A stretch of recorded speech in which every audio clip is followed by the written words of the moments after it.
Well, today, everybody, we're going to be looking at Chapter 4, which deals with entering and contracting. And really, what we're looking at are the issues that involve the initial stages of contracting an OD professional.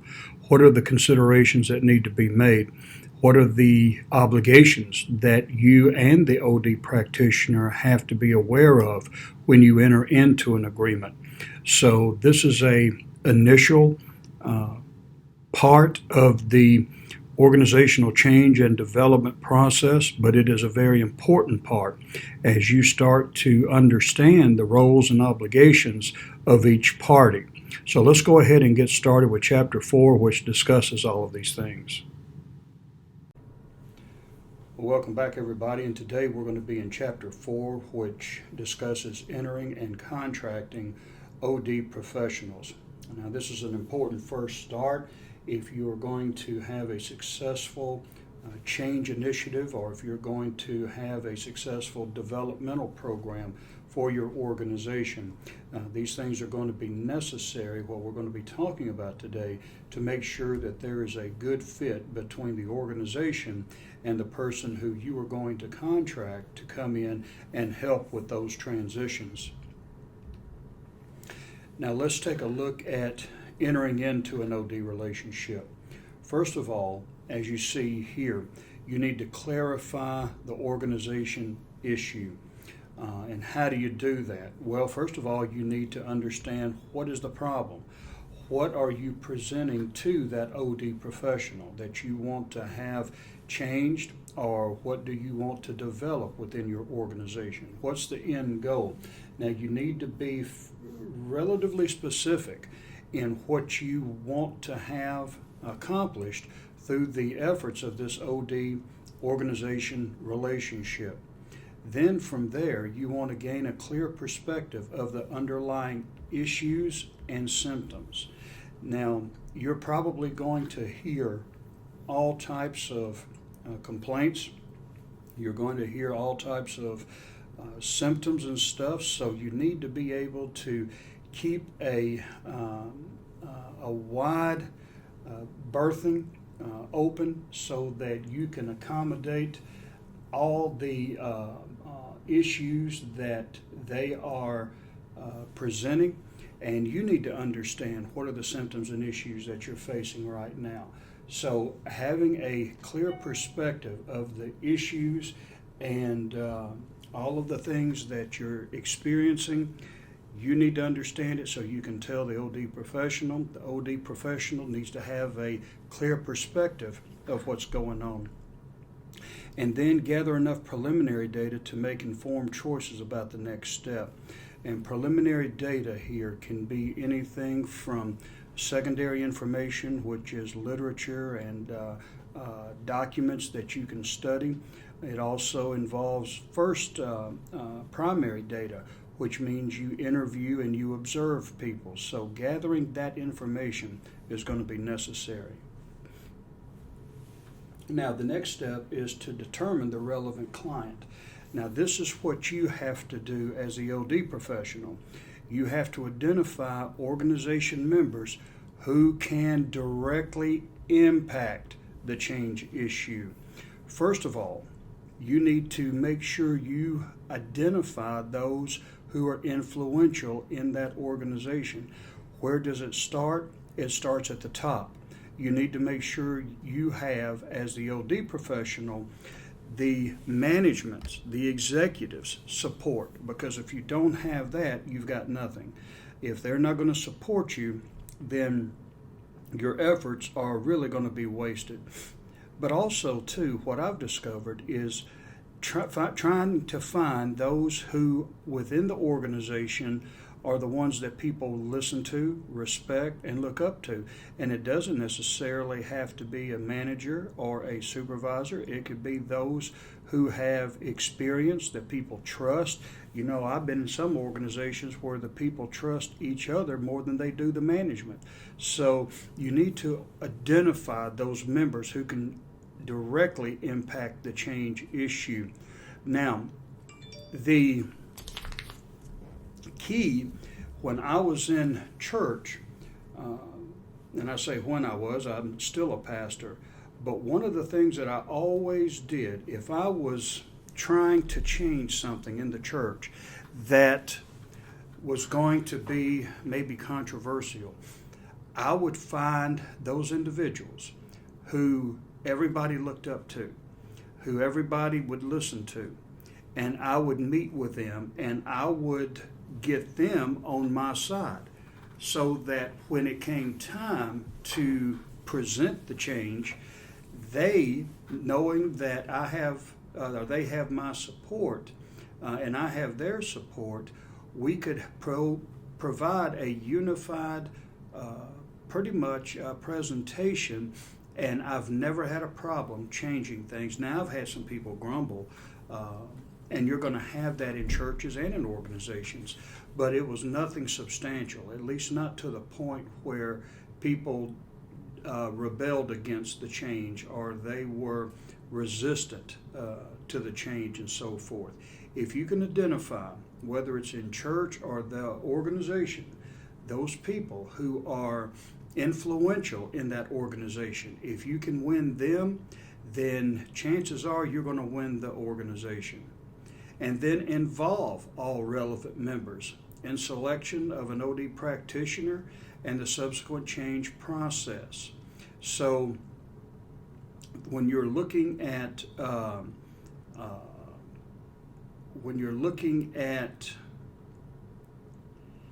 really, and it's kind of hard to pinpoint who it is, just those who are influential, those who are the decision makers, those who are in positions of authority, those are the ones who will help select the OD practitioner and the subsequent change process. Now, complex situations with multiple organizational units, as you see here, require additional data and interviews with key members and customers. So the more complex the organization is, the more you're going to have to gather data to be able to determine the appropriate next steps. Selection of an OD practitioner. Now, several things that you want to look at. What is their experience and expertise? And part of their experience will come from their references. How effective has the person been in the past with what type of organizations and using what types of techniques? Now, here's the challenge that a lot of people in this profession bring to the table. Many organizations don't want to have it known that they used an OD practitioner. And I don't know if it's a pride thing or if they're trying to make sure that any issues they may have is kept secret so that the competition won't be aware of maybe weaknesses within an organization or what have you. But I do know that many organizations will not allow practitioners to be able to use them as a reference. And even though they can offer to keep the name anonymous or out of the limelight altogether, many organizations are hesitant to allow a practitioner to be able to put them down as a reference. So your OD practitioner may be limited in the amount of references they can provide. OD practitioner approaches the organization with openness and insists on diagnosis versus having a fixed approach. Now, this is another challenge, especially when it comes to expertise. Some OD practitioners are only knowledgeable or skilled in one facet of development.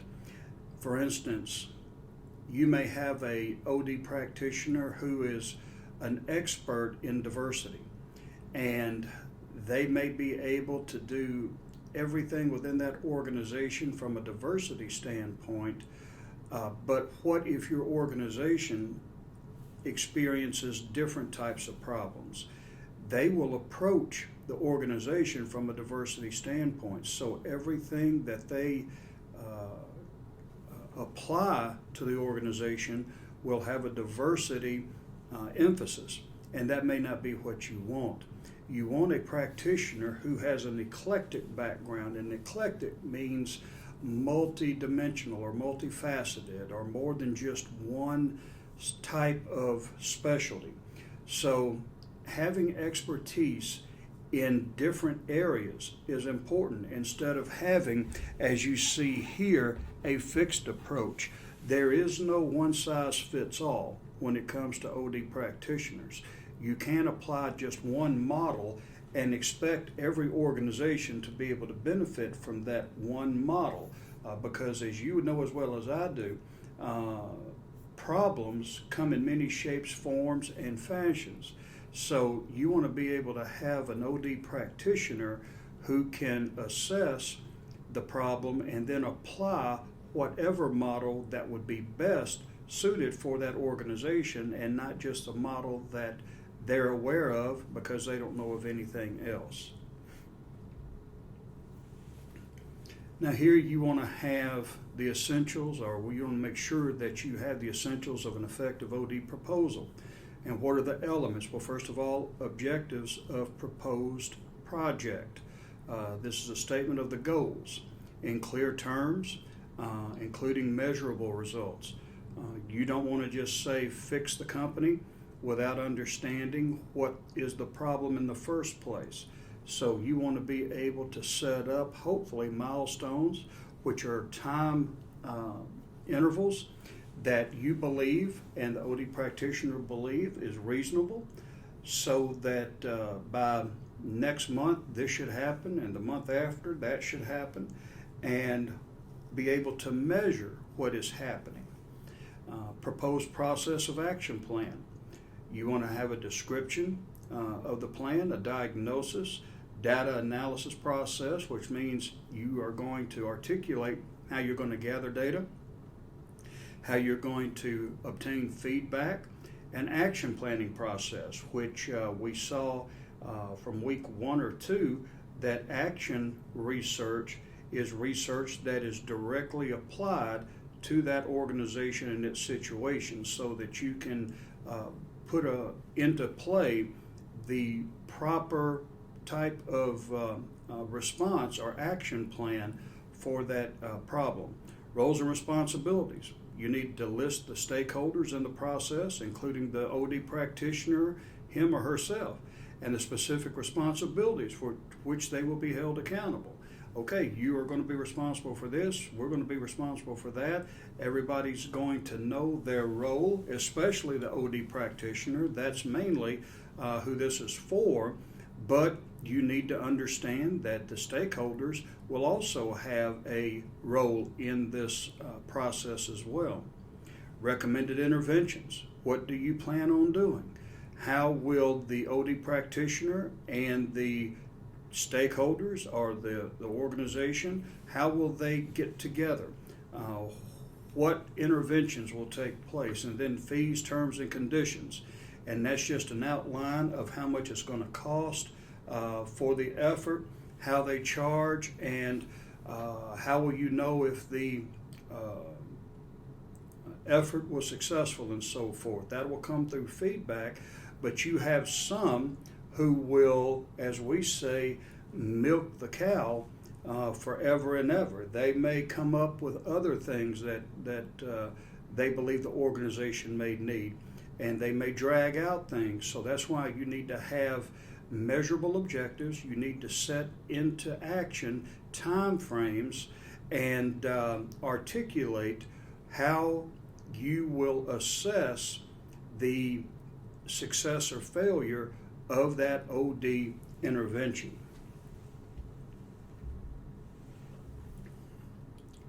Developing a contract. Well, it comes from mutual expectations, and the outcomes and deliverables are clearly stated. You know, in the syllabus, you have outcomes and deliverables. That's kind of like a contract. You read it, and in that syllabus, I tell you exactly what you're going to accomplish. You'll be able to understand the concept of organizational development. You'll be able to recognize change models, this, that, and the other. So I'm outlining in my syllabus all of those things that I'm going to deliver to the classroom. Well, that should be in the contract with the OD professional. clearly defined working relationships and involvement of stakeholders. So you're getting into a partnership.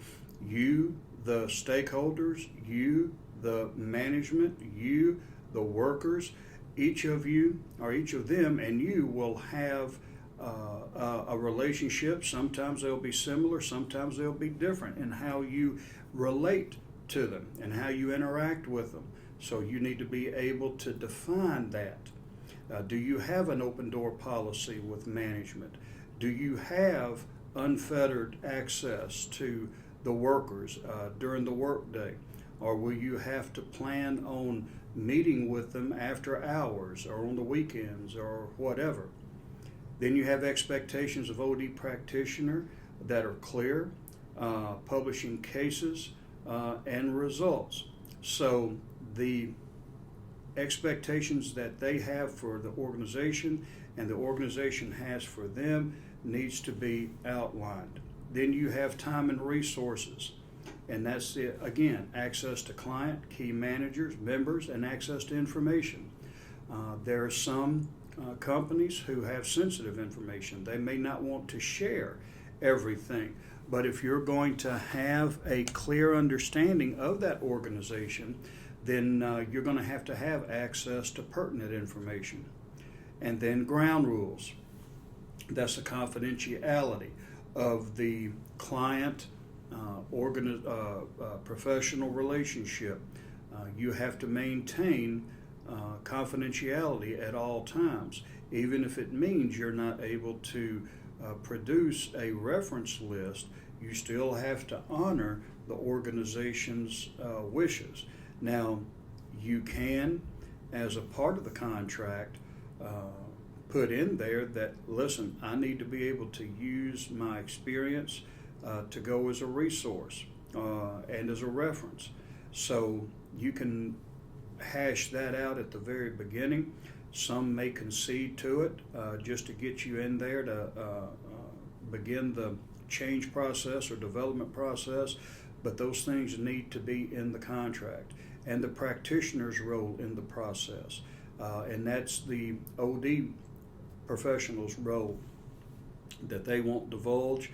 Again, that they will maintain confidentiality.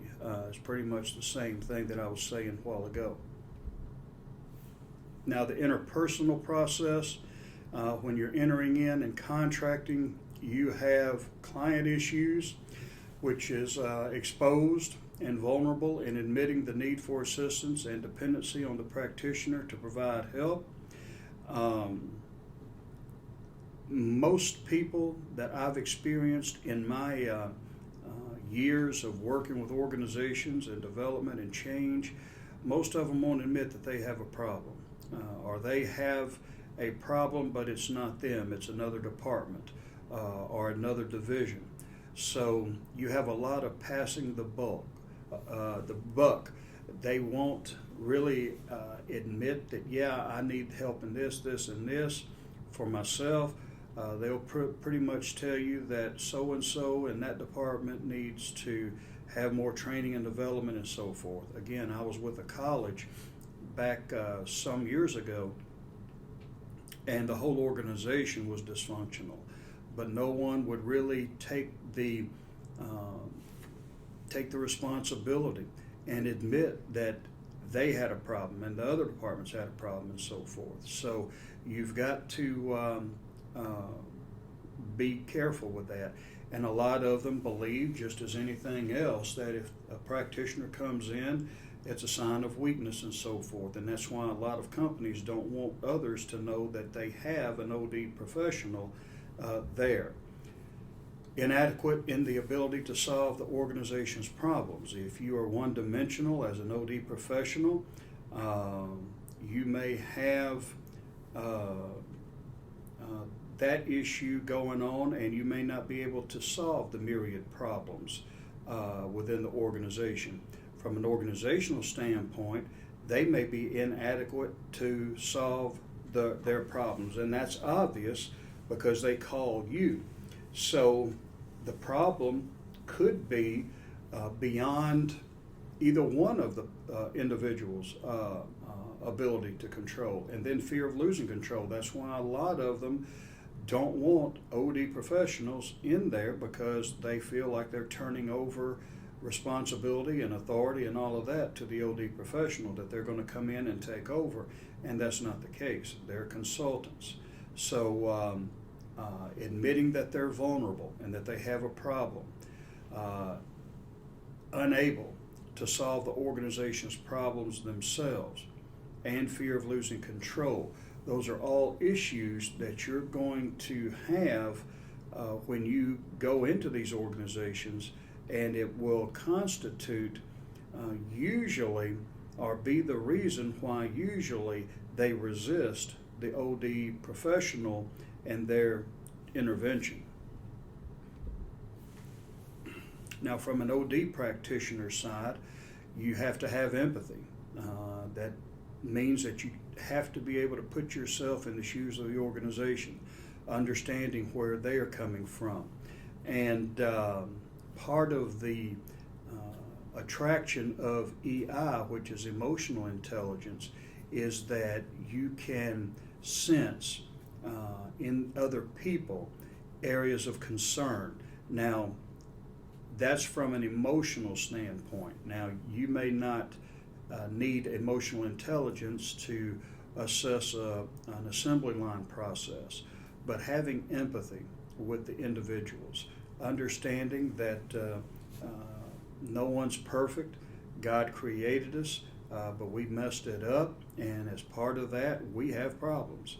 So as a Christian, we need to show the same amount of empathy to our clients, professional clients, as we do with our brothers and sisters in Christ. Now, if you're going into a church, the same thing applies. You may go in and help them in a change process, and having empathy for those that are used to the status quo, and working with them, maybe going the extra mile from time to time, is going to be necessary if you're going to be successful. Believe me, empathy has saved me time and time again, just in ministry alone as a pastor. When you're looking at just something as simple as changing the carpet, or going from all traditional to allowing some contemporary, there are some people there who are hardcore in our churches. They're there in my church, and they don't want to change for anybody. So instead of forcing it on them, we have to show them a little bit of empathy and guide them along, using a little bit of extra interpersonal interaction and so forth, and that goes a long way. Worthiness and competency, that goes without saying. Over-identification and underestimating the importance of the entry and contracting phase. Those are some of the issues that you'll face when it comes to dealing with the OD practitioner. And the final slide here is just a picture of the arrow and the factors that could affect the client-practitioner dynamic. So as you see, there's no shortage of them. And you have to be able, as the OD professional, to be able to really take on these issues, be able to overcome them as best as you can. That's why you don't need to be one-dimensional. You need to have in your working credentials experience with different companies, with different models, so that you can address all of these different factors. And also, it's important that the client, the organization, realizes that they possess all of these characteristics, and they need to be able to confront these issues and do their best to meet the practitioner halfway by facing these issues and trying to overcome them themselves. As you see, there are obligations, there are rights, and there are expectations that both come to the table with both OD practitioner and the organization. Before you enter into any agreement, those expectations, those demands, those requirements have to be articulated, and the outcomes need to be understood. Well, that's all we have for today. Have a good day, and we will continue on tomorrow as we look at innovation one more time.